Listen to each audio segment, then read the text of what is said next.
Hari Om.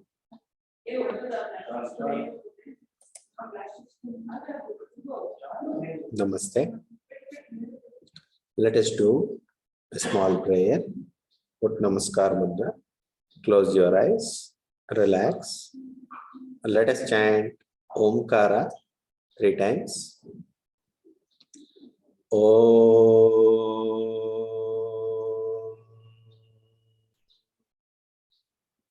Inhale. Om.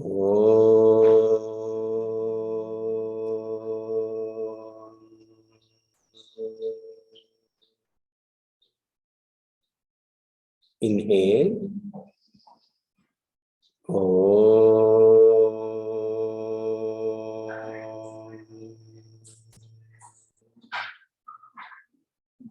Repeat after me.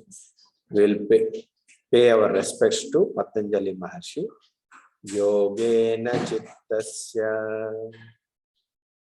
Padena Vacha Malam Sharirasya Cha Vaidyakena Yopakarotam Pravaram Munina Patanjalim Pranjalim Anatosmi Nityam. Harihi Om. Shri Gurubhyo Namaha. Harihi Om.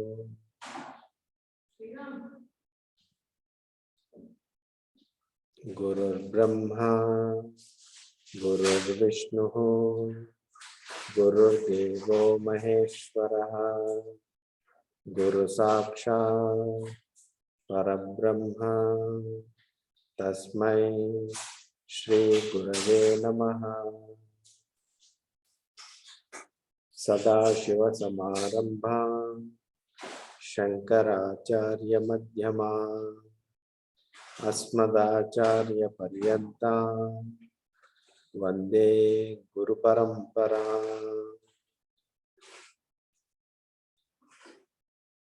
My pranams to all of you, Atma Jyotish, divine light of the self. Today we are going to study Yoga Sutra, 1st chapter, 2nd sutra.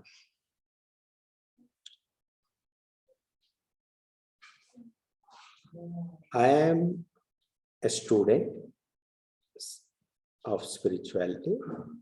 I am teaching as part of my learning. Okay, I am not a great Pandita or a scholar or a Jnani. I am teaching as part of my learning process. If there are any mistakes, please forgive me. Mistakes are mine, not from the great masters. So let me share my screen. We have completed Sutra number 1. Today we are going to learn about Sutra number 2.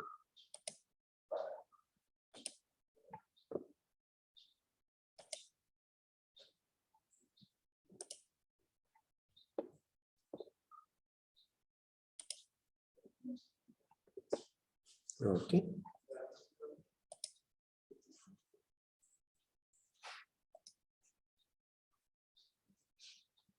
Patanjali Yoga Sutra, Sutra number, 1st chapter, 2nd sutra. Before we start with the 2nd sutra, Vyasa, who is the commentator, has given a Avataranika. It means it's a connection between the 1st sutra and the 2nd sutra. What he says is Tasya Lakshanabhidit Sayedam Sutram Pravavrite. So what it means is this sutra is going to explain the characteristics of the yoga which was mentioned in previous sutra. So what Tasya means, what the previous sutra explained, that yoga,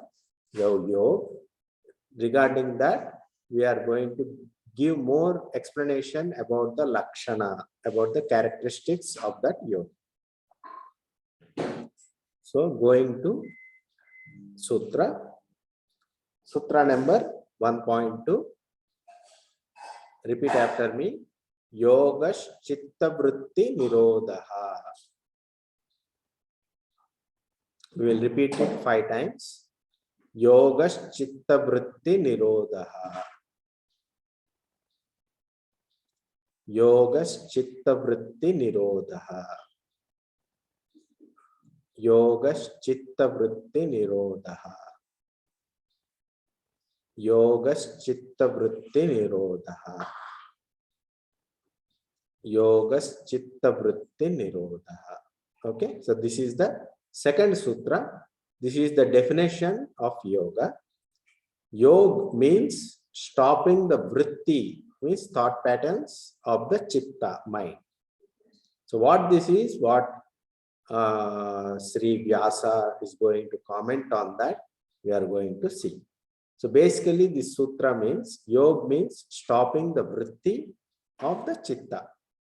Stopping the vritti. So stopping means what? Are we going to stop everything? So what this means, actually what it means, we are going to see. Vyasa bhashya starts. Sarva shabda agrahana samprajnatopi ityakhyate. Meaning, in the previous, in the sutra 1.2, it was not said sarva vritti nirodha. It was said vritti nirodha. Therefore, because he has not used the word sarva, it means sarva vritti nirodha means what? All the vrittis will be removed or eliminated. He has not said that. What he said is vritti nirodha.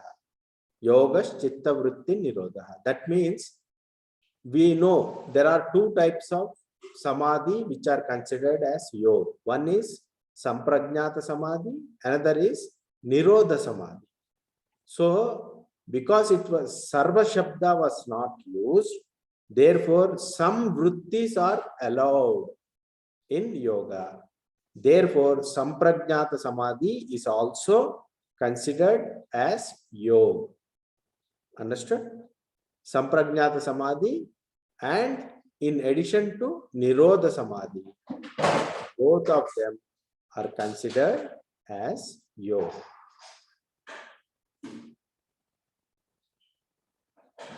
Continuing, chittam hi prakya pravrutti sthitishīlatvat trigunam. Chittam means mind. Chittam means mind. It is made up of, it is called trigunam. Trigunam means made up of 3 gunas. What are the 3 gunas? Prakya means illumination due to sattva guna. Pravrutti is rajoguna, desire for activity, restlessness, grasping objects. This is called rajoguna. And sthiti shilatva, dullness and ignorance due to tamoguna. These 3 form the chittam, mind. Mind is called trigunam. Okay, trigunam. Trigunam is made up of 3 gunas. What are the 3 gunas?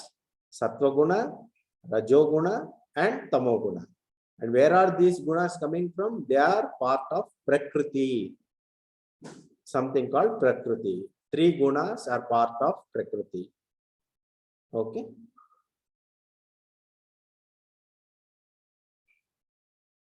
Continuing Vyasa bhashya. Prakhya-rupam hi chitta-sattvam rajas-tamobhyam samsrishtam aishwarya vishaya-priyam bhavati. What is the meaning of it? The chittam, what we are talking about, the mind. The mind, which is chitta-sattvam, basically consisting of sattva guna, the goodness. Sattva guna is good, rajoguna is activity, and tamoguna is dullness. The mind, chitta sattvam, the mind which is made up of sattva guna, is mixed with rajoguna and tamoguna. And what is the activity of the mind? What is it is interested in? It is interested in worldly, materialistic goals like money and other worldly objects. This state of mind is called kshiptam. So what we know, we have discussed about this in previous week also. So a mind, the same mind, which is of sattva guna, is mixed with rajoguna and tamoguna and is interested in worldly materialistic goals like money and other worldly objects. This state of mind is called kshiptam. Kshiptam state of mind is not considered part of yoga.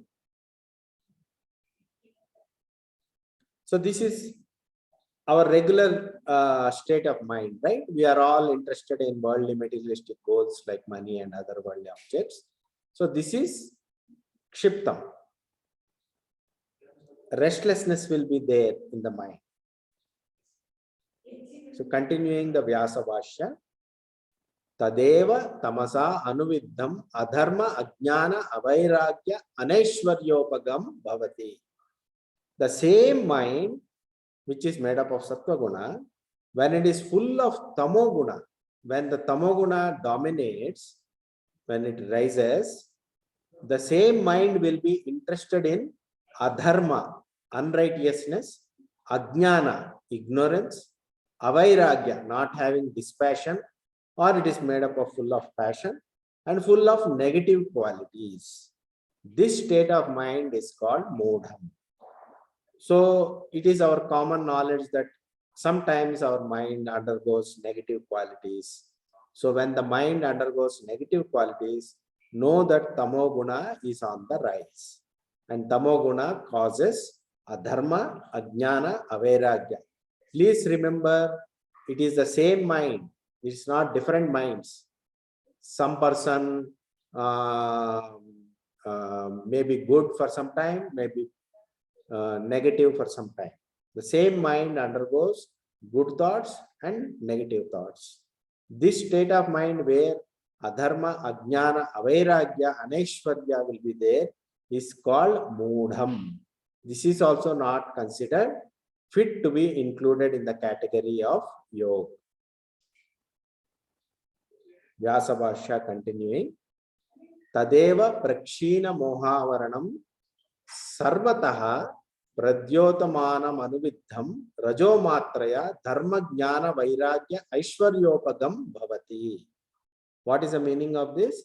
The same mind which is made up of sattva guna, when it is mixed with rajoguna, which is of activity, and without tamoguna, when tamoguna is less, the same mind is interested in dharma, righteousness, jnana, knowledge, vairagya, dispassion, and it will have positive qualities. The same mind again will have this. There will be a oscillation between good and passion. This state of mind is called vikshiptam. Vikshiptam is a mind which oscillates between goodness, sattva-guna, and rajoguna activity. This vikshiptam is also not part of, considered as part of yoga. Vyasa bhashya continuing. Tadeva rajo lesham alopetam swarupa pratishtam sattva purusha anyatha khyate matram dharma mega dhyanopagam bhavati. The same mind, when it is free of rajoguna and tamoguna, gets established in it itself. The same mind which is full of sattva guna, free of rajoguna and tamoguna, it is able to differentiate between the mind and the Purusha, the self. What is Purusha? As per yoga philosophy, yoga theory, you are Purusha, which is spirit, a spark of consciousness. So that is Purusha. You are able to differentiate between the mind and the Purusha. Then this mind is called Viveka Khyati or Dharma Megha Samadhi. This is called Viveka Khyati or Dharma Megha Samadhi. This state of mind is called Ekagra Samadhi. When the mind, which is free of Rajoguna and Tamoguna, is able to understand that I am not the mind, I am Purusha, I am consciousness. When this differentiation is able to be understood, this mind is called Viveka Khyati or Dharma Megha Samadhi. This state of mind is called, this understanding in the mind and ability to operate in the world with this state of mind is called Ekagra Samadhi. Vyasa Bhashya continued. Tatparam prasankhyanam iti achakshate dhyayinaha. So the mind which is able to differentiate between mind and the Purusha, which attained Dharma Megha Samadhi, is called Parama Prasankhyanam by the Dhyayinaha, by the yogis who are adept in Dhyana. What is Param Prasankhyanam? It is called highest wisdom by the Dhyayinaha, yogis who are adept in Dhyana. So the Dharma Megha Samadhi is called Prasankhyanam. Prasankhyanam means highest wisdom by yogis. Highest wisdom is not actually highest wisdom. It is the highest wisdom that can be attained by the mind. Vyasa Bhashya continued. Chiti Shakti aparinamini apratisankrama darshita vishaya shuddha cha ananta cha sattva gunatmika cheyamato viparita vivek khyati. Chiti Shakti means the Chetana Shakti or Purusha, the spirit, the spark of consciousness. Here, Vyasa is giving the characteristics of the Purusha. How do you identify Purusha? Is by Purusha is unchangeable. Aparinamini means unchangeable, unpolluted, witness, pure and holy, without an end. That means without destruction, and is different from all the states of mind, including the Viveka Khyati or Dharma Megha Samadhi, which we talked about in the Ekagra Samadhi. This is the characteristics of Purusha. The Chitti Shakti, he has named it as Chitti Shakti.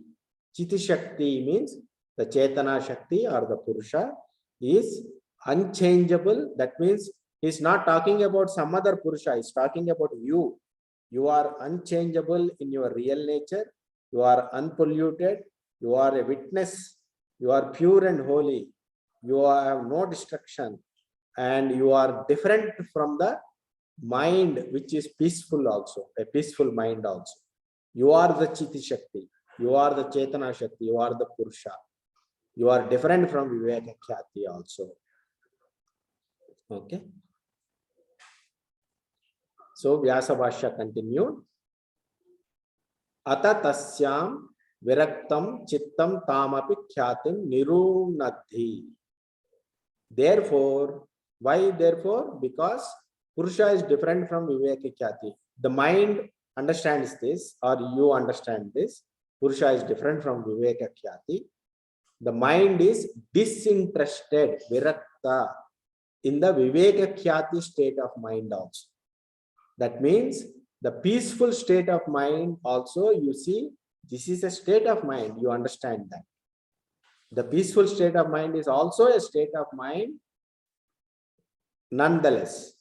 So you know that and you become virakta in that. That means you transcend the Viveka Khyati state of mind also. When you know that I am Purusha, who is unpolluted, changeless, so you have become disinterested, whether even in the Viveka Khyati or Dharma Megha Samadhi. Continuing Vyasa Bhashya, Tadavastam Samskaropagam Bhavati. Then, after transcending the Viveka Khyati also, the mind is left with only the samskaras, latent impressions of previous lifetimes. Continuing, Sa Nirbija Samadhi.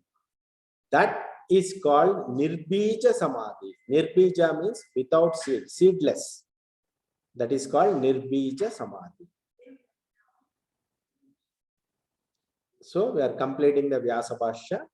Na tatra kinchit samprajnayata it as it yasamprajnataha vividaha sa yogas chitta vritti nirodha iti. In that nirbija samadhi, the tools and the knowledge that was used in samprajnat samadhi is absent. It is not there. This is called asamprajnata samadhi. These two, samprajnata samadhi and asamprajnata samadhi, are qualified to be called two types of yoga samadhi, where the chitta vrittis are stopped.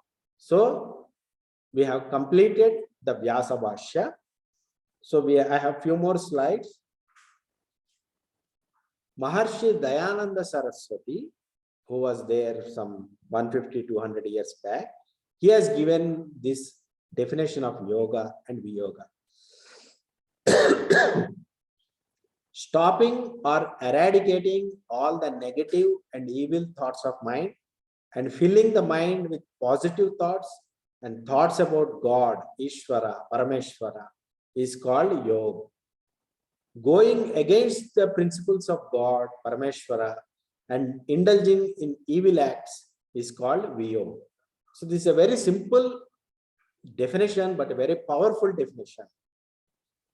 Basically, you have to stop all the negative and evil thoughts. The definition of yoga as per Sutra 1.2 is yoga chitta vritti nirodha. That means you may get a thought that I have to stop all the thoughts and become like a stone or like an idiot. That is not the meaning. You have to stop all the negative and evil thoughts of mind and fill the mind with positive thoughts and thoughts about God. This is called yoga. Okay, clearly you understand. Chitta vritti nirodha means stopping all the thoughts. No, that is not correct. You should not be aiming for a cessation of all thoughts and entering into a trance. That is not what is meant. What is meant is cessation of negative tendencies and evil thoughts and filling the mind with positive thoughts, divine thoughts, and thoughts about God. This is called yoga. If you are going against the principles of God, Parameshvara, and universe, and indulge in evil acts, it is called viyoga.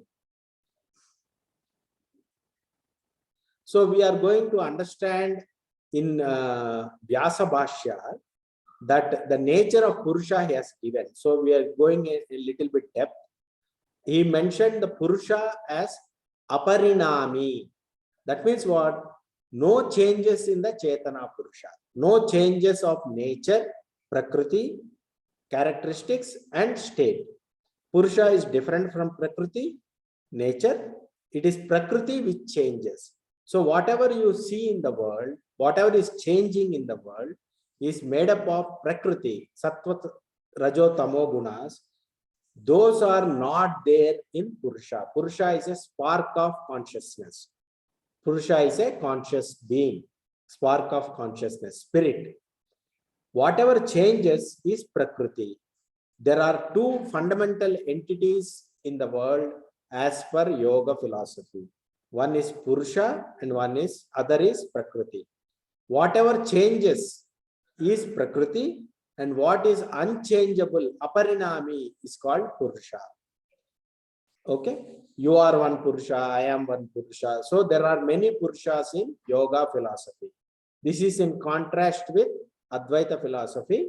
In Advaita, there is only one consciousness, and in yoga philosophy, there are many Purushas, many spirits.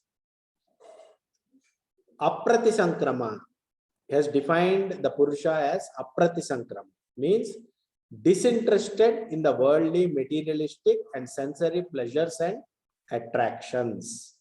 So not interested in the Vishaya. Vishaya means Indriya Bhoga. Not interested in sensory pleasures and attractions. So this Purusha, which is you, your real nature, is not interested in the worldly, materialistic and sensory pleasures and attractions in your pristine form. You realize that. At the surface level, you are interested in the worldly, materialistic and sensory pleasures and attractions. But if you go down deep into meditation, you will realize that your true nature as Purusha, spark of consciousness, which is really not interested in the worldly, materialistic and sensory pleasures. And he has defined the Purusha as Darshita Vishaya. What is Darshita Vishaya? Purusha is the witness of what is happening. Darshita means seeing. Vishaya means the objects and what is happening in the world. So what is happening in the world is for the sake of Purusha. You have to understand that the world does not exist for itself.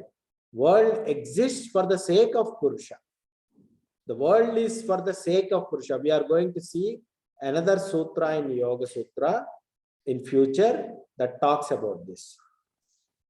The world exists for the sake of Purusha.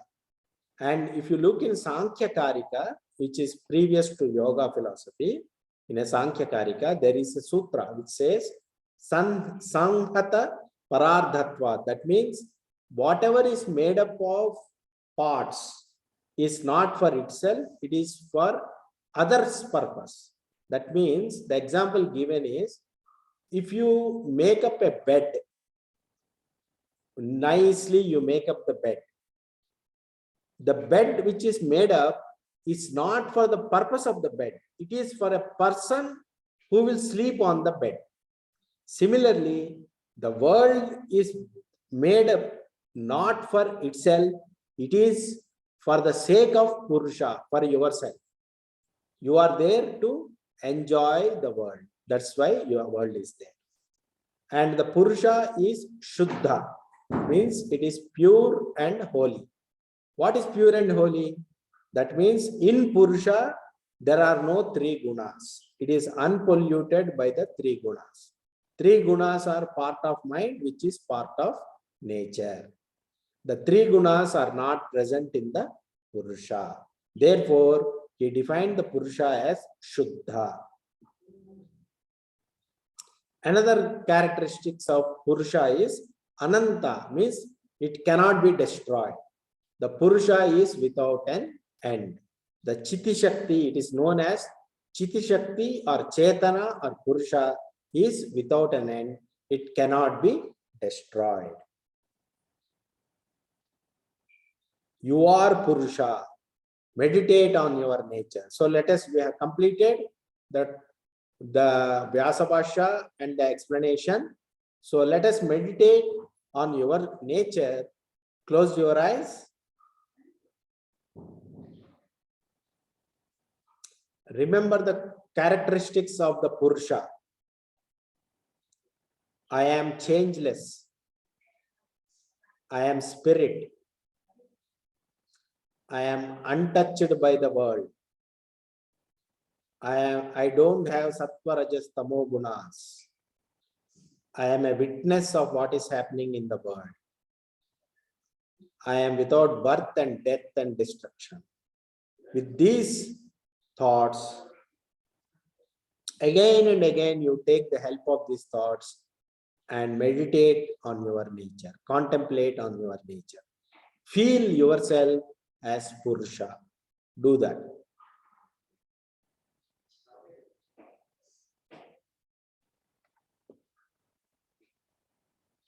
Do that for 5 minutes. Again and again you tell yourself, I am Purusha, Chitti Shakti, Chetana Shakti, I am spirit of consciousness. I am changeless. I am untouched by the world. I am untouched by the gunas, sattva, rajas, tamo gunas. I am the witness of the world. I am without birth and death and destruction. Remember this, contemplate it. Do a contemplation on these qualities and feel this. Do it for 5 to 10 minutes.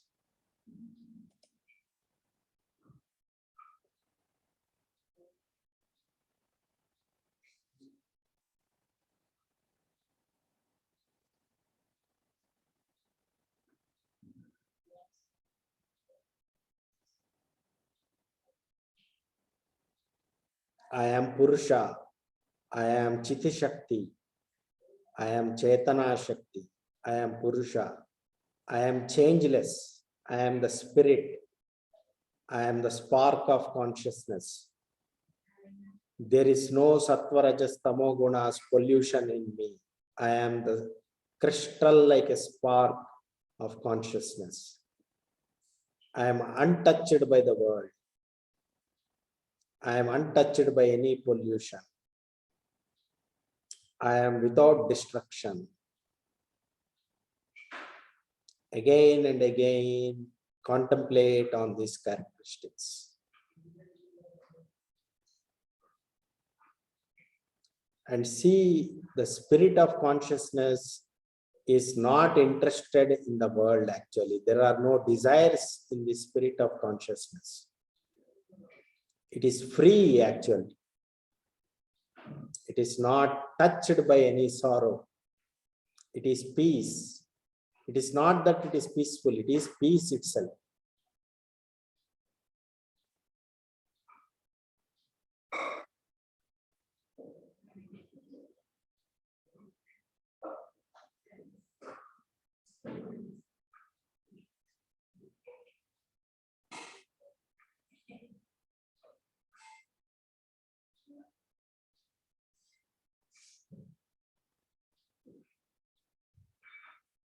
Okay, open your eyes.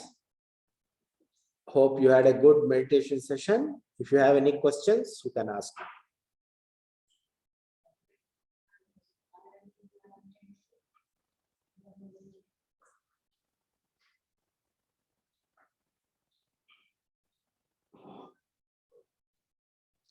Anything you want to say, you can say. Did you understand? Any questions?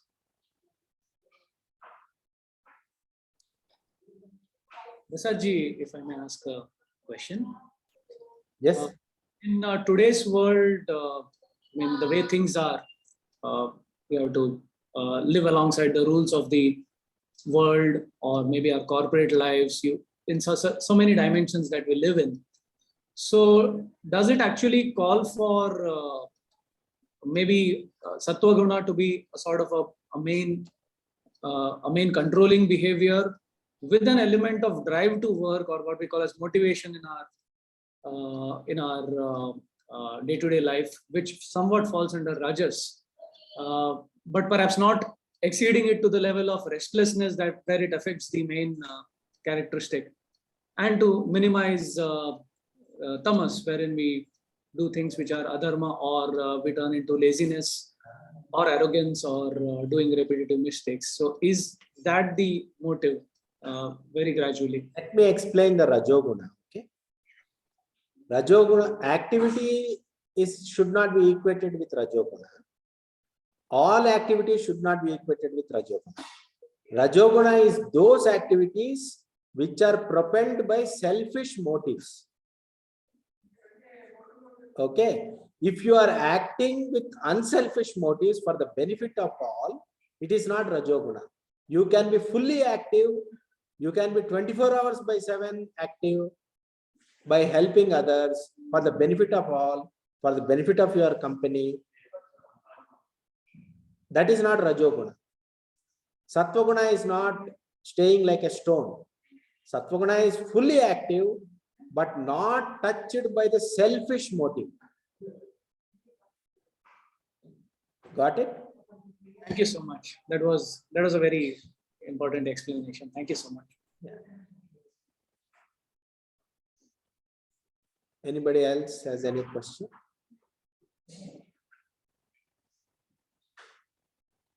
Okay. So, how was the meditation?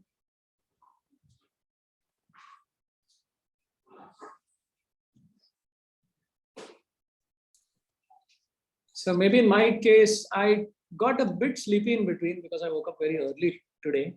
I came back from a physical yoga session. So what a day. I mean, having the physical yoga and now the spiritual aspect of it, or the philosophical aspect of it together. But then, yes, I did get a bit sleepy in between, but then, yes, I could concentrate on the invocations that you mentioned, or the suggestions that you mentioned. And I would certainly love to practice it on a regular basis. Thank you. Oh, thank you. So let us close the session. If there are no questions, put Namaskar Mudra. Close your eyes. Repeat after me. Asatoma Sadgamaya Tamasoma Jyotirgamaya Mrityorma Amritam Gamaya. Om Shanti Shanti Shanti. Harihi Om. Shri Gurubhyo Namaha. Harihi Om. Thank you very much. See you next weekend.